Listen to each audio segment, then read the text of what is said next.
नमस्कार प्यारे साथियों, स्वागत है आप सभी का एक बार फिर से हमारे YouTube channel Prince education point पर। दोस्तों, आज की इस वीडियो में हम बात करने वाले हैं आरआरबी ग्रुप डी के आपके ऑनलाइन फॉर्म इस टाइम पे चल रहे हैं, आप लोगों को अच्छे से पता होगी। तो फाइनली दोस्तों, हम इस वीडियो में बात करने वाले हैं कि आपको ग्रुप डी में आपको कास्ट सर्टिफिकेट की जरूरत पड़ेगी। आप चाहे जिस भी रिजर्वेशन कैटेगरी से बिलोंग करते हैं, SC ST OBC EWS किसी भी कैटेगरी से आप बिलोंग करते हैं, तो आप सभी के लिए कास्ट सर्टिफिकेट की जरूरत पड़ेगी। तो हम इस वीडियो में बात करने वाले हैं कि आपको अपना कास्ट सर्टिफिकेट कितना पुराना बना होना चाहिए, वो भी मैं आप सभी को बात करूंगा। कब से लेकर कब तक का बना होना चाहिए वो भी मैं बात करूंगा। साथ ही दोस्तों, आप सभी को ये भी बताने वाला हूं कि अपना कास्ट सर्टिफिकेट जो बनवाना है आपको कैसे बनवाना है ये भी मैं बात करूंगा। तो और किसके द्वारा बनवाना है ये भी मैं बात करूंगा। तो दोस्तों, आप सभी के लिए वीडियो बहुत हेल्पफुल रहने वाला है। आप इस वीडियो को जरूर देखिएगा। अगर आप इस वीडियो को देख लेते तो फिर आपको कोई भी अन्य वीडियो देखने की जरूरत नहीं पड़ेगी। तो चलिए दोस्तों, वीडियो को स्टार्ट करते हैं। उससे पहले मैं आप सभी को बताना चाहूंगा, अगर आप इसी तरह की अपडेट पाना चाहते हैं तो आप हमारे यूट्यूब चैनल को सब्सक्राइब करके बेल आइकन बटन प्रेस कर लीजिएगा, जिससे कि मैं जब भी कोई आगे वीडियो लेके आऊँ तो उसका आपको तुरंत का तुरंत अपडेट मिलता रहे। तो चलिए दोस्तों, वीडियो को स्टार्ट करते हैं बिना देरी के। वीडियो को स्टार्ट करते हैं। सबसे पहले मैं आप सभी को बताना चाहूंगा, जो भी अभ्यर्थी ऐसे हैं जो अपना OBC EWS SC ST caste certificate बनवाना चाहते हैं, तो उन सभी अभ्यर्थियों के लिए मैं आपको बताना चाहूंगा। सबसे पहले आपको कास्ट सर्टिफिकेट की वैलिडिटी के बारे में आप लोगों को डाउट होगा कि कब से लेकर कब तक का बना होना चाहिए। तो मैं उन अभ्यर्थियों के लिए बताना चाहूंगा, जो भी अभ्यर्थी EWS की बात करें, तो सबसे पहले मैं आपको EWS वालों के लिए बता देता हूँ। जो भी अभ्यर्थी ऐसे हैं जो EWS कैटेगरी से बिलोंग करते हैं, तो उन EWS वालों के लिए मैं बता देना चाहता हूँ कि आप सभी का जो कास्ट सर्टिफिकेट है वो यानी कि 1 अप्रैल 2024 के बाद का बना होना चाहिए। इस चीज़ का खासकर में ध्यान रखना है, क्योंकि आपका 1 साल की ही उसकी वैलिडिटी होती है कास्ट सर्टिफिकेट की। को फाइनेंस ईयर अकॉर्डिंग ईयर के अकॉर्डिंग आप सभी का वो लिया जाता है। तो आप सभी का जो कास्ट सर्टिफिकेट है वो 1 अप्रैल 2024 के बाद का ही बना होना चाहिए। इस चीज़ का आपको खासकर में ध्यान रखना है, ठीक है। और बाद में जब आपका एक्सपायर हो जाता है तो आप उसको रिन्यू भी करा सकते हो, लेकिन फिलहाल की कंडीशन में क्या है कि आप उसको जो 1 अप्रैल 2024 के बाद में जो आपने फाइनेंशियल ईयर वाला बनवाया है वही आप लोग उसको अपलोड कर सकते हैं, या फिर उसकी डिटेल आप अपलोड कर सकते हैं, ठीक है भाई। आपकी समझ में आ गया। अब मैं बात करता हूं जो भी OBC कैटेगरी से बिलोंग करते हैं। दोस्तों, OBC कैटेगरी वालों का ही मैं आपको बताना चाहूंगा। OBC कैटेगरी वाले जो भी अभ्यर्थी ऐसे हैं जो OBC कैटेगरी से बिलोंग करते हैं, तो उसकी जो वैलिडिटी होती है उसकी भी आपकी 1 साल होती है, क्योंकि आपके फाइनेंशियल ईयर के अकॉर्डिंग ये आपकी जो है इनकी, अगर मैं बात करूं, इनकम जो आपकी चेंज होती रहती है, तो उसी के हिसाब से जो है उनका भी जो है कास्ट सर्टिफिकेट कम से कम 1 अप्रैल 2024 के बाद का ही होना चाहिए, उससे पहले का बना नहीं होना चाहिए। ये भी मैं आप सभी को बता देना चाहता हूं। और अभी तक भी आपका नहीं बना हुआ है तो आप अपना नया सर्टिफिकेट आप लोग बनवा लीजिएगा, क्यों अभी अभी फॉर्म अप्लाई हुए हैं, इसकी लास्ट डेट अभी काफ़ी टाइम है, उससे पहले आप लोग बनवा सकते हैं और अपने फॉर्म को अप्लाई कर सकते हैं। इस चीज़ का आपको खासकर में ध्यान रखना है। और OBC वालों की भी वैलिडिटी जो है 1 साल होती है, ये भी मैं आप सभी को बता देता हूँ, ठीक है भाई। ये बात आपकी समझ में आ गई। आगे मैं बात करना चाहूँगा, जो भी भाई ऐसे हैं जो SC ST कैटेगरी से बिलोंग करते हैं, तो उनका लास्ट 3 ईयर का चल जाएगा। यानी कि अगर मैं बात करूँ तो अब से लेके आप लास्ट 3 साल तक का चला सकते हैं। तो अगर मैं बात करूँ तो 24 में आपका 1 साल हो जाएगा, फिर 23 और 22, ठीक है। अगर मैं बात करूँ तो 2022 के बाद का अगर आप है तो आप जब तक का है तब तक तो ठीक है, लेकिन इससे पहले का है उनका चल जाता है, लेकिन कोई दिक्कत नहीं आती। लेकिन फिर भी मैं आप सभी को बोलना चाहूँगा, इसके बाद का 2022 के बाद का है तो आप अच्छा रहेगा, उससे पहले का है तो आप नया बनवा लीजिएगा। इस चीज़ का आपको खासकर में ध्यान रखना है, ठीक है भाई।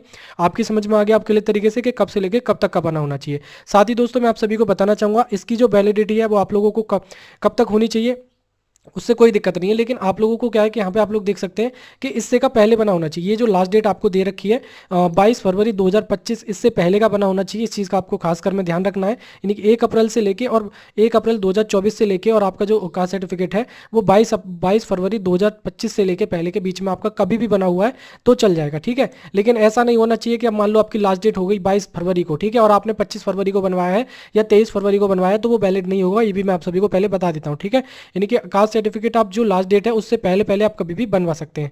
आपकी समझ में आगे के लिए तरीके से, ठीक है भाई। अब वैलिडिटी को लेके आपके मन में कोई भी डाउट नहीं होना चाहिए। OBC की 1 साल वैलिडिटी होती है, EWS की 1 साल वैलिडिटी होती है, SC ST की 3 साल वैलिडिटी होती है। अब आपकी समझ में आगे के लिए तरीके से भाई, ठीक है भाई। आगे मैं बात करना चाहता हूँ, आपको लास्ट डेट से पहले पहले आपको अपना कास्ट सर्टिफिकेट बनवा लेना है। जो भी अभ्यर्थी ऐसे हैं जो कास्ट सर्टिफिकेट अभी भी नया बनवाना चाहते हैं तो अपना अपना बनवा सकते हैं। इस चीज़ का खासकर में आप लोगों को ध्यान रखना है। दोस्तों, मैं आप सभी को बताना चाहूँगा, रेलवे की तैयारी करने वाले सभी एस्पिरेंट के लिए आपको मैं टेक्स्ट बुक की तरफ से बेस्ट ऑफर आ चुका है। जी हाँ दोस्तों, जिसमें आप सभी को मिलने वाले हैं रेलवे के साथ में।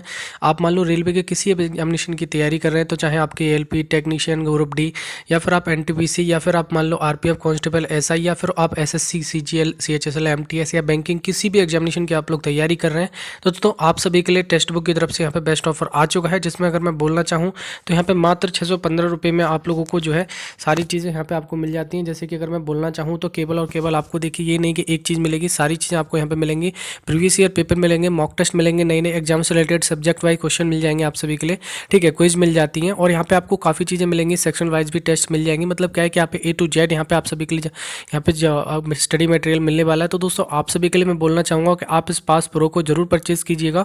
इनका 1 ईयर का पास जो है वो 615 रुपये में रहता है, इसका 1 ईयर का पास, ठीक है, परचेज जरूर कर लीजिएगा। हमारा PNC कोड जरूर यूज करें, जिससे कि आपको क्या होगा कि 12% का डिस्काउंट मिल जाएगा।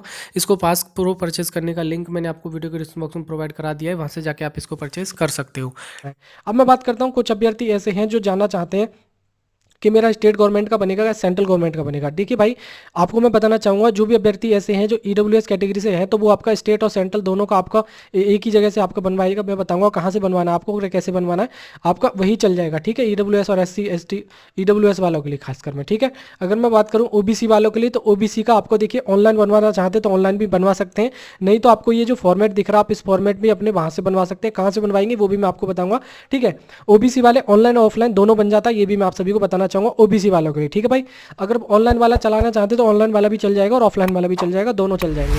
और जो भी अभ्यर्थी ऐसे हैं जो SC ST कैटेगरी से बिलोंग करते हैं, ठीक है, इनकी जो भी अभ्यर्थी ऐसे हैं जो SC ST कैटेगरी से बिलोंग करते हैं, तो उनका देखिए क्या है कि हर जगह ऑनलाइन नहीं बनता है, उनका ऑफलाइन बनता है। तो ऑफलाइन वाला आपको बनवाना है, जो कि ये फॉर्मेट आप सभी को दिख जाएगा, वो आप सभी के सामने है, आप इसको निकलवा के आप उसको वेरीफाई करवा सकते हैं, ठीक है भाई। चलिए अब मैं बात करता हूँ कि आपको कैसे बनवाना है, क्या करना है, वो चीज़ें बात कर लेते हैं, ठीक है भाई। अब सबसे पहले दोस्तों मैं आप सभी को ये बताना चाहूँगा, देखिए आप अपना कहाँ से कर सकते हो, यानी कि कहाँ से आपको फॉर्मेट डाउनलोड करना है। कुछ अभ्यर्थी ऐसे हैं जो कि वो मतलब क्या करना चाहते हैं कि वो ऑनलाइन बनवाना चाहते हैं, तो वो उनका ऑनलाइन बन जाता है, तो आप ऑनलाइन वाला बनवा लीजिएगा। लेकिन आपको सेंट्रल गवर्नमेंट का बनवाना, स्टेट गवर्नमेंट का आपको नहीं बनवाना, इस चीज़ का आपको खासकर में ध्यान रखना पड़ेगा, ठीक है भाई। अब मैं बात करता हूँ कि जो भी आप फॉर्मेट डाउनलोड करना चाहते हैं वो आप लोग कहाँ से डाउनलोड करोगे, ठीक है। तो दोस्तों उसके लिए आपको क्या करना है कि आपको ऑफिशियल वेबसाइट पे आना है। ऑफिशियल वेबसाइट का लिंक मैं आपको वीडियो के डिस्क्रिप्शन बॉक्स में प्रोवाइड करा दूंगा, जो कि आप लोग स्क्रीन पर चेक कर सकते हैं। आप सभी के सामने ये जो वेबसाइट है वो आपको अच्छे से यहाँ पे दिख रही होगी, ठीक है भाई। ये जो वेबसाइट है आप लोग यहाँ पे अच्छे से चेक कर सकते हैं, जहाँ से आप लोग अगर गूगल पे सर्च करोगे RRB लॉगिन, तब भी आप सभी के सामने ये टैब खुल के आ जाएगा, जहाँ से आप अपने फॉर्म को अप्लाई करते हो। तो यहाँ पे ही आपको साइड में एक ऑप्शन मिलेगा, यहाँ पे देख सकते हैं डाउनलोड फॉर्मेट का, एक FAQ का मिलेगा, एक आपका डाउनलोड फॉर्मेट का ऑप्शन मिलेगा। आप जो चाहें वो फॉर्मेट आप डाउनलोड कर सकते हैं। यहाँ पे मान लो आपका यहाँ पे आप लोग 08/2024 लिखेंगे, किसी पे भी आप क्लिक कर सकते हैं, सभी के फॉर्मेट मान लो यहाँ पे आ जाते हैं। तो मतलब क्या करना है कि आपको यहाँ पे क्लिक करके रखना है, और जिसका भी आपको फॉर्मेट चाहिए, जैसे कि मुझे इसका मान लो SC कैटेगरी का फॉर्मेट चाहिए, तो SC कैटेगरी का यहाँ पे मिल जाएगा, SC ST वालों को ये मिल जाएगा, ठीक है। इस तरीके से आप लोग यहाँ पे देख सकते हैं OBC वालों के लिए ये मिल जाएगा, ठीक है। और इसी तरीके से EWS वालों के लिए ये मिल जाएगा। मतलब सारे फॉर्मेट आपको यहाँ पे मिल जाते हैं, मतलब जो भी फॉर्मेट आपको चाहिए वो फॉर्मेट आप लोग यहाँ पे डाउनलोड कर सकते हैं और अपना निकलवा सकते हैं भाई, ठीक है। ये बात आपकी समझ में आ गई कि आपको कहाँ से डाउनलोड करना था, ये चीज़ आप लोगों को क्लियर समझ में आ गया होगा कि कहाँ से आपको डाउनलोड करना है। अब मैं बात करता हूँ कि कैसे आपको बनवाना होगा, उसके बारे में बात कर लेते हैं, ठीक है। तो दोस्तों आपको मैं बताना चाहूँगा, सबसे पहले आप लोगों को जो भी OBC कैटेगरी से आते हैं, EBC कैटेगरी से आते हैं, अगर उनका ऑनलाइन बनता है तो वहाँ से आप साइबर कैफ़े कोई भी होगा आसपास में, वहाँ से आप अपना ऑनलाइन बनवा सकते हैं। उनके लिए सबसे बेस्ट ऑप्शन यही रहेगा। अगर आप ऑफलाइन बनवाना चाहते हैं तो आप ऑफलाइन भी बनवा सकते हैं। इसके लिए आपको ये फॉर्मेट डाउनलोड करना पड़ेगा। ये फॉर्मेट मैंने आपको बता दिया कहाँ से डाउनलोड करना है, और आपको ये साथ में आपको क्या क्या डॉक्यूमेंट लगाने हैं उन सभी के लिए बता देता हूँ। चाहे आप EWS से हैं या OBC से हैं या फिर SC ST से हैं, किसी भी कैटेगरी से हैं, उन सभी के लिए मैं आपको बता देता हूँ। आप चाहे किसी भी कैटेगरी से हैं जो ऑफलाइन बनवाना चाहते हैं, ठीक है, उनके लिए आपको अपना तहसील या फिर कहीं भी जाना है, मतलब जैसे कहाँ जाना है सबसे पहले मैं आपको ये बता देता हूँ, ठीक है। आपको काफ़ी जगह आप सभी के पास होते हैं, देखिए ब्लॉक भी होते हैं आपके पास, तहसील भी होते हैं, तो मैं आपको उनमें से आपको जितनी भी जगह बता रहा हूँ इनमें से आप कहीं भी जा सकते हो। जैसे कि आपको मैं बताना चाहूँ, आपके यहाँ एडिशनल चीफ मजिस्ट्रेट जो होते हैं आपको वहाँ से बनवा सकते हैं। आप लोग आप लिख लीजिएगा, इनमें से अगर कोई भी आपके पास जगह है आप वहाँ से कहीं से भी एक जगह से आप बनवा सकते हैं, ठीक है। चाहे OBC हो, EWS हो या SC ST कैटेगरी, ठीक है। एडिशनल डिप्टी कमिश्नर हो गया, एडिशनल मजिस्ट्रेट हो गया आपका, ठीक है, चीफ प्रेसिडेंसी मजिस्ट्रेट हो गया, कलेक्टर हो गया, ठीक है। साथ ही आपका डिप्टी कलेक्टर हो गया, डिप्टी कमिश्नर हो गया, डिस्ट्रिक्ट मजिस्ट्रेट होगा, एक्जीक्यूटिव मजिस्ट्रेट हो गया आपका, ठीक है, एक्स्ट्रा असिस्टेंट कमिश्नर हो गया, ठीक है। अगर मैं बात करूं फर्स्ट क्लास आपका मजिस्ट्रेट हो गया, और आपका प्रोफिशिएंसी मजिस्ट्रेट हो गया, revenue officer not below rank of tehsildar हो गया, सब डिविजनल मजिस्ट्रेट हो गया यानी SDM जिसको हम बोलते हैं, ठीक है। सब डिविजनल ऑफिसर हो गया आपका, और आपका तालुका मजिस्ट्रेट हो गया, और आपका तहसीलदार हो गया। इनमें से आप कहीं से भी बनवा सकते हैं। ये चीज़ आपको खासकर में ध्यान रखनी है। आपको समझ में नहीं आया हो तो आप लोग यहाँ पे देख सकते हैं, यहाँ पे चीज़ें आपको देखने को मिल जाएंगी। ये सारी चीज़ें इनमें से आप लोग देख सकते हो। ये जो मैंने आपको स्क्रीन पे दिखा रखा है, इनमें से अगर आपका कहीं से भी आप हैं, ठीक है, आपके पास में कोई भी ऑफिस है इनका, तो आप वहाँ से जाए बनवा सकते हैं। सबसे पहले मैं आपको बताना चाहूँगा, सबसे बढ़िया है कि आप तहसील में चले जाइए और तहसील से बनवा लीजिएगा। आपके पास में तहसील तो होगी, या फिर आपका ब्लॉक है वहाँ से भी आप बनवा सकते हो। डीएम एसडीएम ऑफिस जहाँ से आप चाहें उतना बनवा सकते हो। बाकी जो भी चीज़ें थी मैंने आपको बता दी कहाँ से आपको बनवाना है, ठीक है। ये चीज़ आपकी समझ में आ गई। उस ऑफिस में आपको चले जाना है जहाँ पे आपका तहसील है, तो तहसील में चले जाओ। एग्जाम्पल ले लेते हैं, आप तहसील जाते हैं तो तहसील आपको चले जाना है। साथ में आपको, अगर आप ऑफलाइन बनवा रहे हैं तो आपको क्या करना है कि आपको फॉर्मेट निकलवा के लेके जाना है। साथ में आपको क्या करना है कि आपको अपना एक स्टेट वाला कास्ट सर्टिफिकेट होगा वो भी आपको लेके जाना। वो ध्यान रखें कि आपके हाल फिलहाल का ही बना होना चाहिए, 2024 का बना होना चाहिए। खासकर में आपको ध्यान रखना है उसका भी, ठीक है। 2024 का बना हुआ है तो वो अच्छा रहेगा, ठीक है भाई। तो 2024 का ही बना होना चाहिए, 1 अप्रैल 2024 के बाद का, ठीक है भाई। जो स्टेट वाला कास्ट सर्टिफिकेट है आपको वो लेके जाना है। साथ में आपको ये भी कास्ट सर्टिफिकेट लेके जाने, चाहे SC ST हो, चाहे OBC हो, या फिर EWS हो, ठीक है। ये बात आपकी समझ में आ गई। EWS का हालांकि बनता नहीं है, EWS का डायरेक्टली आपका यही बनेगा, तो ये भी आपको खासकर में ध्यान रखना है। तो आपको क्या करना है कि ये फॉर्मेट निकलवा के ले जाना और स्टेट वाला कास्ट सर्टिफिकेट लेके जाना है। उसके बाद आपको क्या करना है, OBC और SC ST वालों के लिए और EWS वालों के लिए बाकी ये जरूरत नहीं पड़ेगी, ठीक है। केवल आपको फॉर्मेट ही लेके जाना है, ठीक है भाई।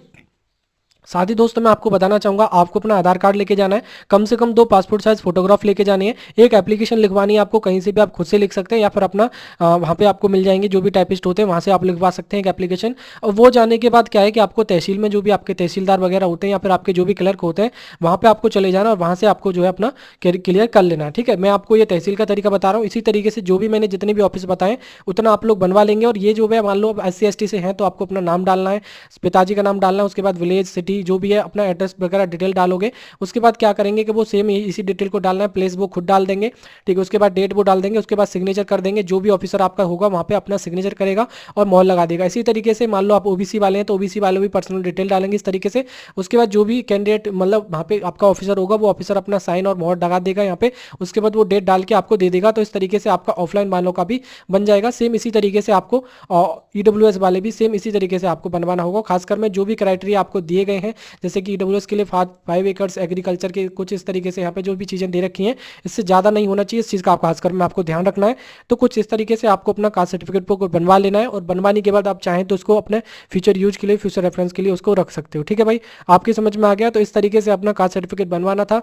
तो मैंने पूरा डिटेल प्रोसेस आपके साथ में बता दिया है कि किस तरीके से आपको अपना कास्ट सर्टिफिकेट बनवाना था। और इसी तरीके से आप अपना कास्ट सर्टिफिकेट की डिटेल को अपलोड कर सकते हैं। इस चीज़ का आपको खासकर में ध्यान रखना है जब आप अपना फॉर्म में भर रहे हैं तो, ठीक है। और मान लो अगर आपकी डिटेल किसी तरीके से मिसमैच होती है, गलत होती है, तो ध्यान रखिएगा। आपको मान लो आप SC ST से हैं, OBC हैं, EWS कैटेगरी हैं, तो अगर आप मान लो कट ऑफ उसकी क्वालिफाई कर जाएंगे तो क्या होगा कि आप मान लो क्या होगा कि आप as a generally category count हो गए। इस चीज़ का आपको ध्यान रखना है, ठीक है भाई।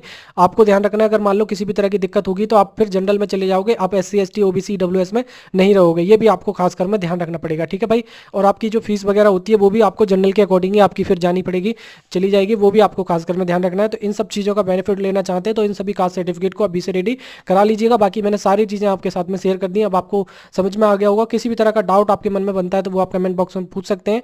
मैंने आप सभी को सारी चीज़ें बता दी हैं। वीडियो आपको कैसी लगी वो कमेंट बॉक्स में बता सकते हैं। वीडियो अगर आपको अच्छा लगा हो तो दोस्तों प्लीज वीडियो को लाइक भी कर दीजिएगा, शेयर अपने यार दोस्तों में कर सकते हैं। दोस्तों इसी तरह की वीडियो पाने के लिए आप हमारे यूट्यूब चैनल को सब्सक्राइब करके बेल आइकन बटन प्रेस कर सकते हैं, जिससे कि मैं जब भी कोई आगे वीडियो लेके आऊं तो उसका आपको तुरंत का तुरंत अपडेट मिलता रहे। तो चलिए दोस्तों बाकी मिलते हैं किसी नेक्स्ट वीडियो में, तब तक के लिए जय हिंद एंड वंदे मातरम।